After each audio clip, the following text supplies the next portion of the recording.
Hi, welcome to All Around You Hub. The movie begins in the year 2563, 300 years after Earth's colossal war with the United Republic of Mars known as the Fall. Amidst a sprawling scrapyard, Dr. Dyson Ito, a middle-aged man, is searching through debris when he stumbles upon the remnants of a cyborg girl. Remarkably, her head and core are still functional, and her human brain is alive. You're alive? Recognizing the rarity of this technology, Ito is intrigued. He transports her to his clinic, intent on restoring her to life. In his workshop, he and his assistant meticulously attach her head to a beautifully crafted body. The following day, the cyborg girl regains consciousness and is astonished by her new form. She marvels at her exquisitely designed, doll-like body and quickly masters control over it. Looking at herself in disbelief, she moves to explore her reflection in the mirror. She then sneaks up on Ito and his assistant while they are busy at work. Noticing her, Ito expresses his delight at seeing her fully operational. He introduces himself and his assistant, Nurse Gerhard, to the cyborg girl. He offers her an orange, but she doesn't even know how to eat it. Taste receptors are working. You'll like this a whole lot better with the peel off. She inquires if they have any information about her past, as she has no memories of her previous life. Ito explains that they are just as in the dark, hoping that she might have some answers since her brain was intact. That's so good. To lift her spirits, Ito then takes her to explore the city. As they walk through the streets, the girl is captivated by the sight of a magnificent city floating in the sky. Yeah! What's that? Ito explains that this city is called Zalem, the last of the great sky cities to survive the war. What holds it up? Magic? No, something stronger. Engineering. And the place they are in is known as Iron City. The cyborg girl asks Ito to give her a name. He names her Alita. Alita. I love it! Can we keep it? At least until I can remember my real name? As they continue exploring the city, Alita notices the multitude of languages spoken around her. Dr. Ito explains that people from all over the world have converged here after the war, all serving Zalem, a city that no one is allowed to visit, a rule strictly enforced. Suddenly, Alita's attention is captured by a screen broadcasting a brutal cyborg sport. Ito identifies it as motorball It's so cool. and advises her not to get distracted by it. As they wander appreciating the city's rich cultural tapestry, Ito buys her some shawarma before excusing himself to attend to other matters. While enjoying her meal, Alita befriends a small dog, sharing her food with it. Just then, a wanted poster flutters toward her, announcing a bounty for the perpetrator of 6 women's murders. Her examination is cut short by the lumbering presence of a large robot known as a centurion. Instinctively, Alita adopts a defensive stance. However, she is quickly pulled aside by a passing young man. Despite this, she deftly maneuvers under the robot, rescuing the dog from harm. The young man, impressed by her agility, takes a moment to realize she is a cyborg. It's really nice work. Did Doc Ito do it? She built all of me. Except my core. As Dr. Ito returns, interrupting their interaction, the young man promises to meet Alita again and hastily departs. Curious, Alita asks about him, and Ito reveals his name is Hugo, cautioning her to be wary of trusting people too readily. Later that evening, somewhere in the city, a woman is about to enter her apartment when she is suddenly attacked by someone.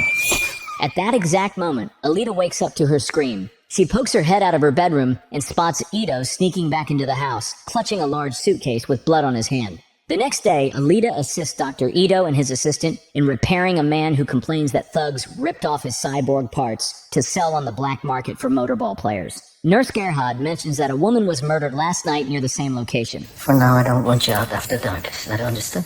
Okay. Alita notices a wound on Dr. Ito's arm and begins to suspect his involvement in the crime. As she walks out of Dr. Ito's house, Alita is stopped by a striking woman with a distinctive mark on her forehead. Hey, kid! The woman, named Chiren, boldly grabs Alita's arm, examining it closely. Hey, what's your problem? Chiren is revealed to be Ito's ex-wife. Later, Dr. Ito and Chiren take a stroll through the city. Chiren inquires about Alita's identity and why Ito chose to give her the body intended for their deceased daughter, which he was supposed to destroy. Ito explains that Alita is now his new assistant, and he couldn't bring himself to destroy the body after their daughter's death. Chiren then tries to persuade Ito to join her in working for Vector, the shadowy overlord of Iron City, in building cyborgs for Motorball, hoping it might allow them to return to Zalem. I won't help you build monsters. Ito refuses, insisting that there is no way back to Zalem, and that Chiren is being deceived by Vector. Undeterred, Chiren declares that she will do whatever it takes to return to Zalem and storms off to meet with Blade.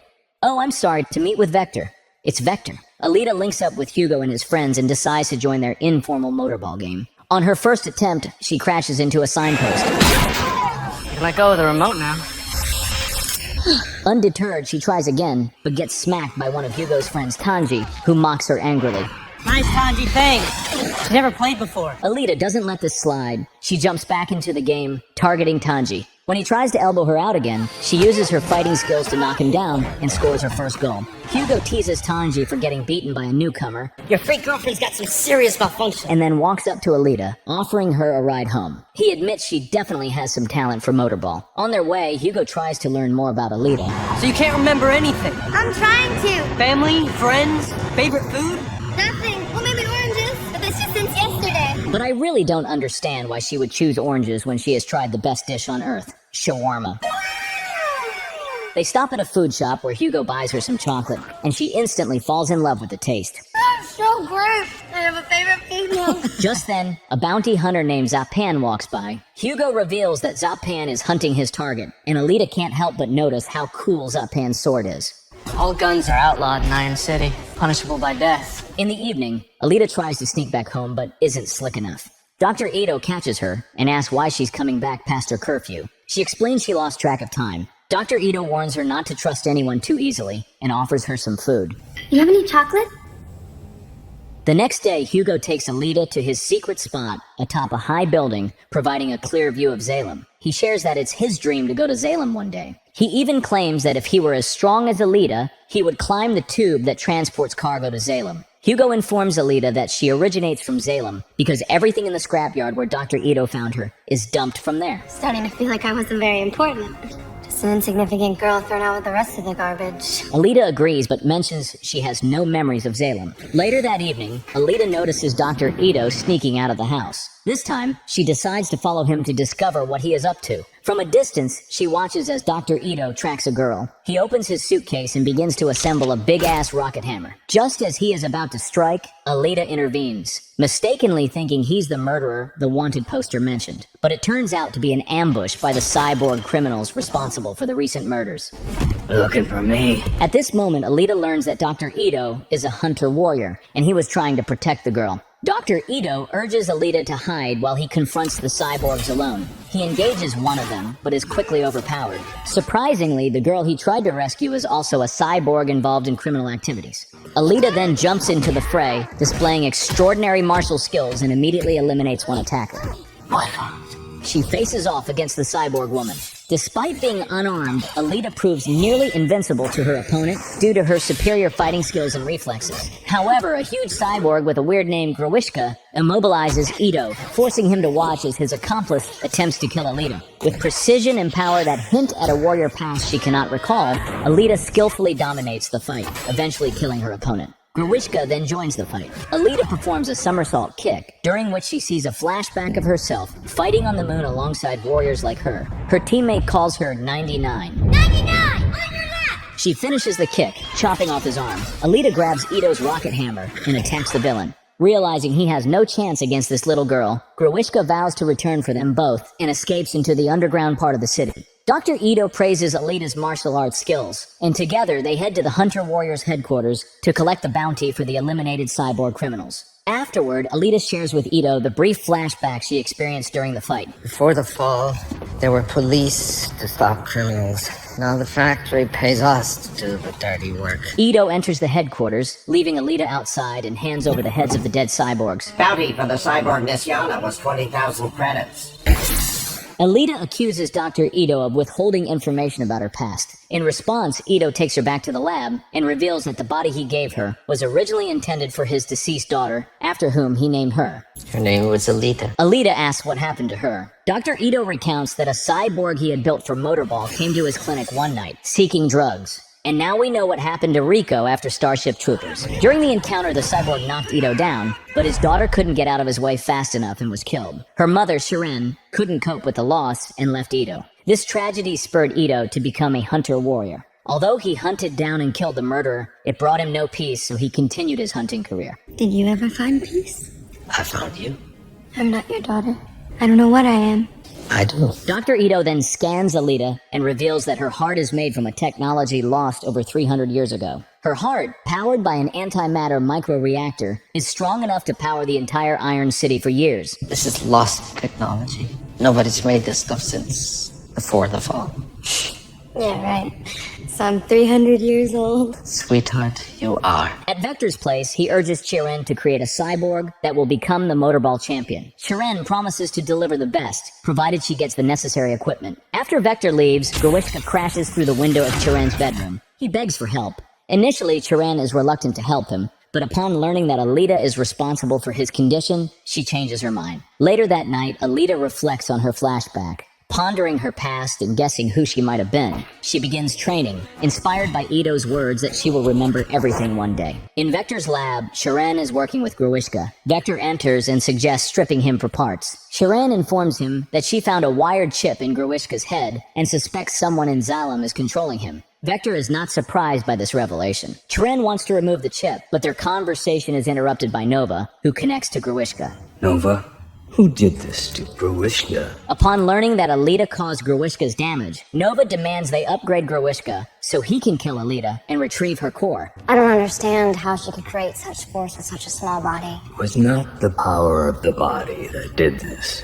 It was the mind. She knows the fighting techniques of Panzerkunst. Nova possesses Vector's body and promises Chiren a place in Zalem if she can meet his demand. She vows to bring him Alita. Dr. Ito and Alita search the Hunter Warrior's wanted database for Grewishka, but can't find him. Alita is perplexed because Grewishka is responsible for all the recent killings of women. Dr. Ito concludes that someone powerful from Zalem is protecting Grewishka. Upon hearing this, Alita expresses her desire to become a Hunter Warrior. Dr. Ito opposes the idea, as he doesn't want her to become involved in violence or get blood on her hands. Frustrated by his response, Alita runs off. She meets up with Hugo to watch the motorball. As they head to the arena, Alita vents her frustrations about Ito. The match starts, and Alita watches excitedly as the cyborgs fiercely compete for the ball. Meanwhile, Hugo takes the opportunity to show her around. He points out one of the top cyborgs, Jashugan, and suggests that he might be the final champion, potentially earning a passage to Zalem as his prize. From a distance, they spot Vector and Chiren. Hugo explains that Vector essentially controls the motorball.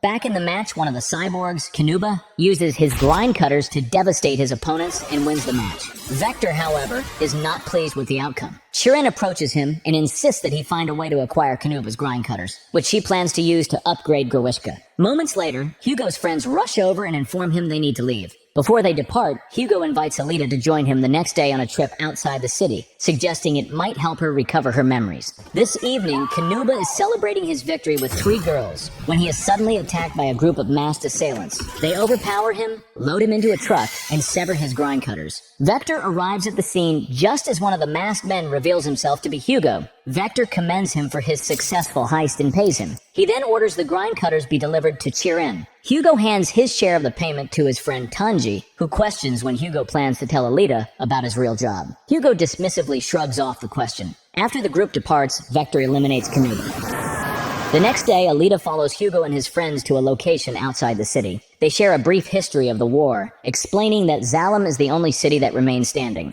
Who was the enemy? The urn. United Republics of Mars. URM. They take her to a lake where an spaceship has crashed. Salvagers have jacked some stuff over the years for metal, but it's all technology, so it's mostly been left alone. This is an arm ship? You know, it's pretty hard to sell this stuff since no one knows what it is or... Alita points out the command deck of the ship, then dives into the lake and makes her way to the ship. The ship activates in response to Alita's presence. She navigates its corridors with ease, instinctively knowing where to go. Inside, Alita enters a command that deactivates the power shield, revealing a cyborg body. She retrieves the body and returns to her friends. Oh, this can't be good. Back in the city, Alita takes the body to Dr. Ito's lab and insists that he attach her to it. Dr. Ito refuses, explaining that the body is known as a berserker, highly advanced technology that is extremely powerful and potentially dangerous if not properly controlled. The instinctive fighting technique you use is Panzerkunst, a lost combat art for machine bodies. It was used by the berserkers. You are not just a warrior, Alita.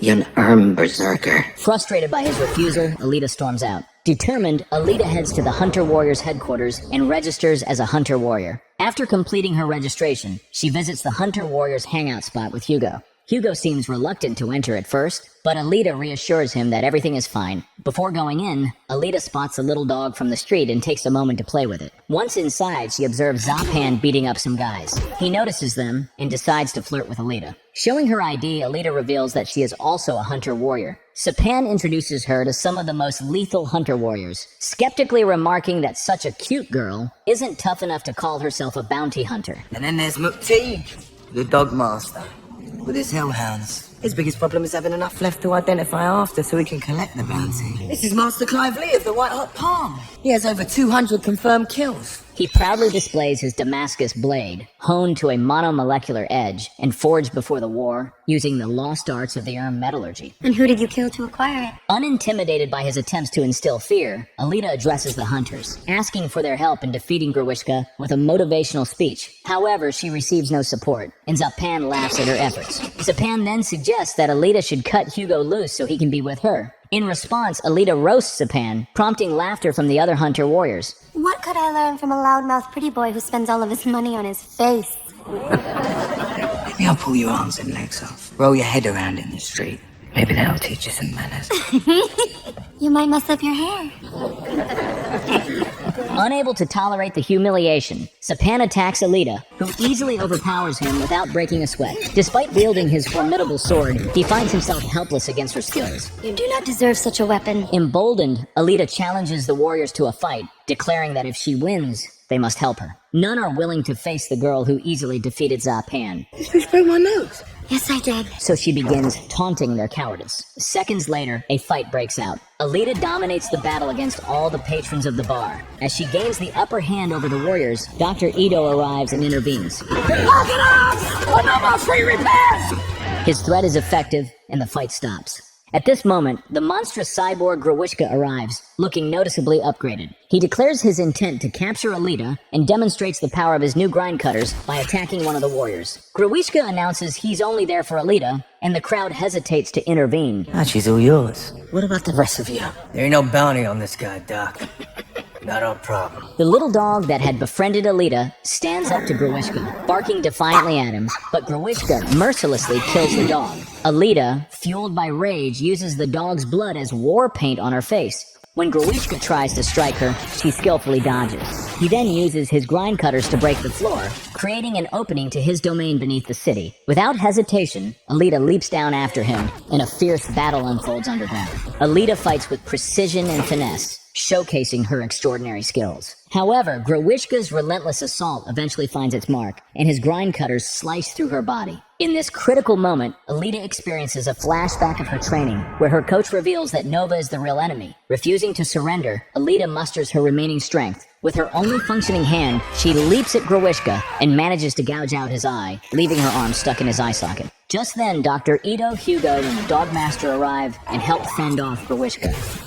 He was a dog lover. Dr. Ito quickly carries the injured Alita back to the lab. On their way, they encounter Shiren, who tells Ito the mean stuff driven by her envy. You think you can replace us that easily? Bring her back as many times as you'd like. Left with no other options, Dr. Ito and his assistant attach Alita to the berserker body. The body begins making micro-adjustments autonomously. The shell is reconfiguring to her subconscious image of herself. Looks like she's a little older than you thought. I've never seen anything like it. Later on, Alita wakes Ito with a kiss and demonstrates the capabilities of her new body. Her new form is significantly faster and stronger, and she can now generate arc plasma to use as a weapon. She thanks Dr. Ito for his help with a warm hug. Alita then meets up with Hugo to show off her new body. Hugo is thrilled to see her up and active again, and he remarks that she now appears more mature with her new physique. Why don't you like her? I just never got the whole hard body thing. And besides, she's Earth. It means she was probably the enemy at one point. 300 years ago. Get over it. As they leave, Alita mentions that her new body's more powerful and has enhanced touch sensitivity. Hugo gently touches her, and then they share a kiss. Does it bother you that I'm not completely human? You are the most human person I have ever met. Back in Vector's lab, Gruishka is furious over the loss of his eye and his failure to eliminate Alita. Nova, possessing Vector's body, scolds Gruishka for his failure, telling him that his only chance for redemption is to bring him Alita's heart. Gruishka vows not to disappoint him this time. After regaining consciousness, Vector tells Chirin that he can't rely solely on Gruishka's success, and that he needs to develop his own plan in case Gruishka fails again. After this, Vector invites Hugo for a drink to set up Alita. It turns out that Vector had once promised Hugo a passage to Salem in exchange for doing his dirty work and paying him a fixed sum of money. He manipulates Hugo into persuading Alita to try motorball. The next day, Alita visits Hugo and finds him asleep and hungover. Hugo wakes up and explains that he was out drinking with Vector, who reiterated the promise to take him to Zalem if he could gather the rest of the money needed. Alita had hoped maybe he'd want to stay.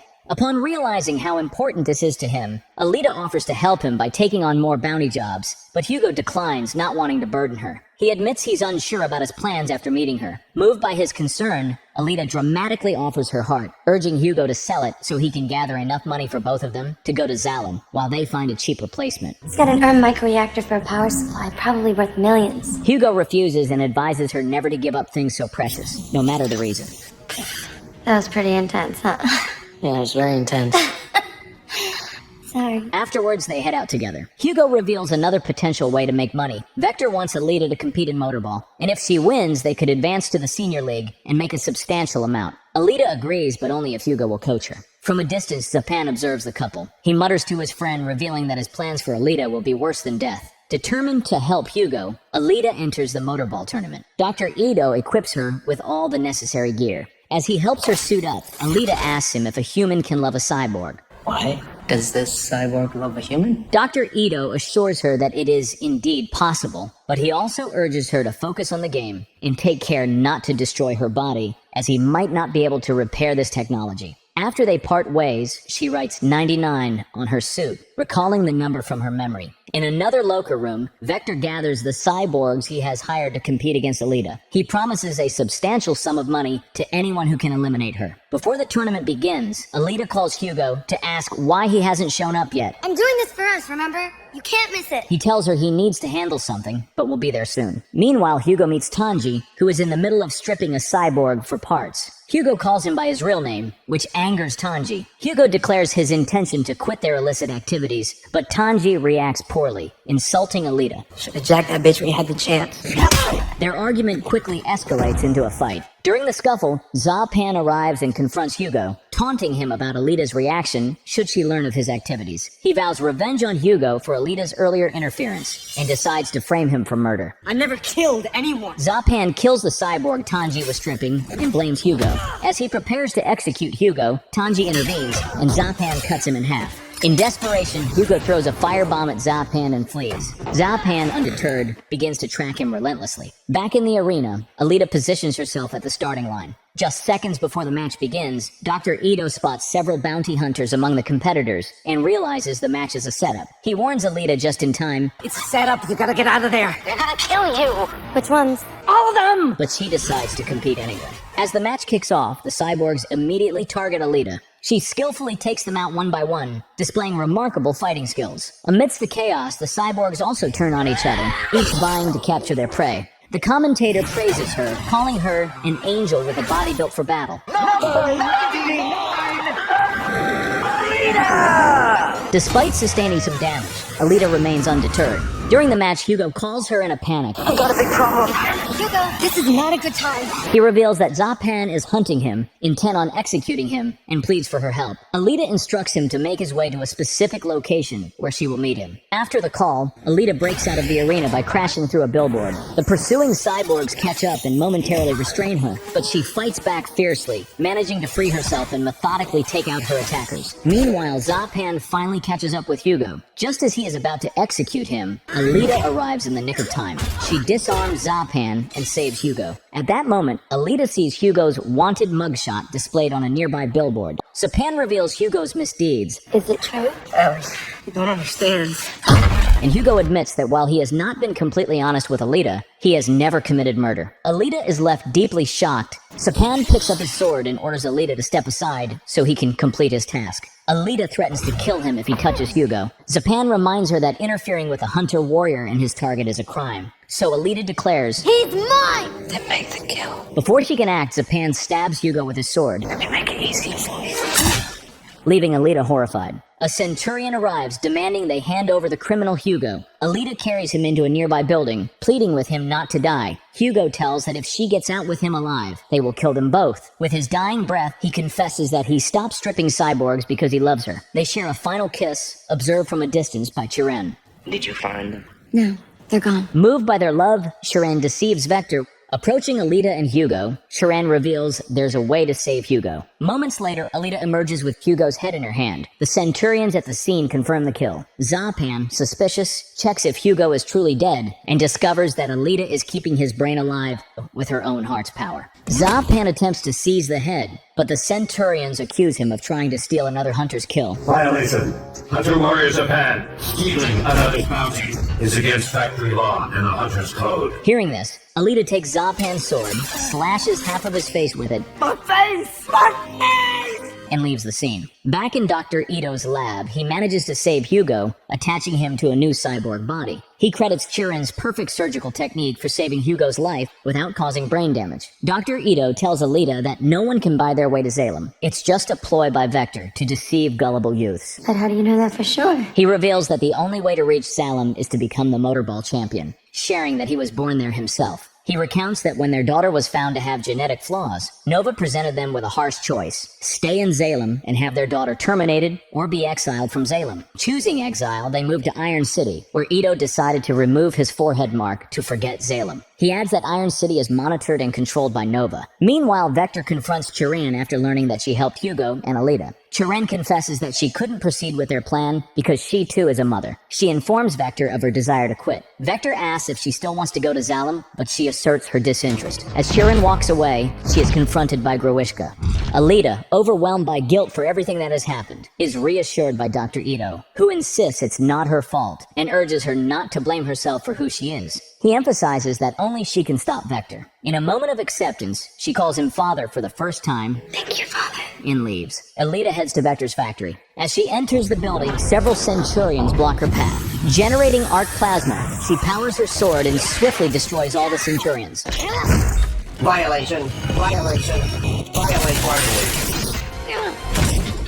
She breaks into Vector's office through the ceiling and confronts him for lying to Hugo about sending him to Zalem. Vector opens a case revealing various body parts of Chirin. Nova demands body parts for his experiments, especially the brains of people he admires. And that is the only way anyone ever gets to Zalem. At that moment, Grewishka appears and strikes Alita with his grind cutter. This attack triggers a flashback for Alita, taking her back to the war with Zalem. She sees her colleagues annihilated by a defense ring on the transport tube. Her commander urges her to complete the mission and destroy Zalem. Snapping back to reality, Alita rises to her feet as her body repairs itself. She declares that she knows her real enemy and that Grewishka is merely a puppet. And I'm just an insignificant girl. When Grewishka launches his grind cutters at her again, she effortlessly slices them in half with her blade. In a split second, she bisects Grewishka, ending the threat without any apparent effort. After defeating Grewishka, Alita demands that Nova speak to her through Vector's body. What do you want me to say? I'll say anything. Not you. Him. Nova complies, possessing Vector. He commends her for exceeding his expectations by defeating Grewishka and turning Chirin against him. However, Nova then threatens to eliminate Dr. Ito and Hugo if he can't get to her. I found the only way to enjoy immortality is to watch others die. Unable to tolerate his threats any longer, Alita drives her sword into Vector's body, eliminating him. You just lost a puppet. That looks fatal. No matter. Vector was getting tiresome. As he falls, she warns Nova that he has made a grave mistake by underestimating her. Just then, Dr. Ito calls. He informs Alita that factory enforcers were searching for Hugo, but he helped him escape, and now Hugo is attempting to climb the tube to Zalem. Alita rushes after him. She catches up with Hugo on the tube and pleads with him not to continue, warning him of the dangers, but Hugo insists that his place is in Zalem. She begs him to come back with her. We don't belong anywhere except together. You'll always be running. Together. Come with me. And he agrees. However, Nova, observing from afar, activates the tube's defense system, which sends blades down the tube. Hugo's attempt to jump clear fails, and the blades destroy his cyborg body. Alita grabs him to prevent his fall, but his cyborg hand slowly detaches. With his last words, Hugo thanks Alita for everything, then he falls to his death. Several months later, Alita is preparing for a motorball race in a locker room. The commentator introduces her as the new motorball star who has ascended to the Champion League in just a few months. She enters the arena to chants of her name from the crowd. In a defiant gesture, Alita raises her sword towards Zalem, while Nova watches her from his city. Thank you very much for watching, and I will see you guys in my next video in just a few seconds.